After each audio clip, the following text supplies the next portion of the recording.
اچھا، دیوبند میں جب لوگ جا رہا ہے ادھر کیا کرتا ہے؟ ملاقات کرتا ہے، نماز پڑھتا ہے، اساتذہ سے ملتا ہے اور طالب علموں سے ملتا ہے۔ دیوبند تو اسلامی علوم کا ایک بہت بڑا مرکز ہے، تاریخی مرکز ہے۔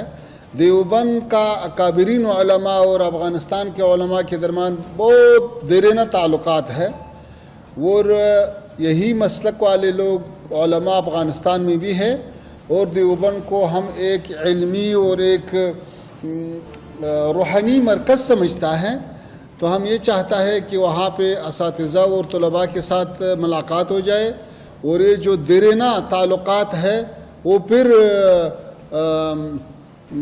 تازہ ہو جائے اور آنا جانا شروع ہو جائے۔ جیسا ہمارے طلباء یہاں پہ انجینئرنگ کے لیے آتا ہے، سائنس کے لیے آتا ہے اور علوم کے لیے آتا ہے، ایسے دینی علوم کے لیے بھی آتا ہے۔ تو اس سلسلے میں انشاءاللہ کل دیوبند جانا ہے۔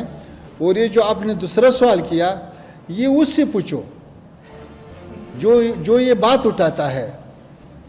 ہم تو اس کا قائل نہیں کہ افغانستان سے کسی کو خطرہ ہے یا کسی کو افغانستان سے امنیتی مشکل ہے۔ جو لوگ یہ بات کرے وہ ثبوت بھی پیش کرے۔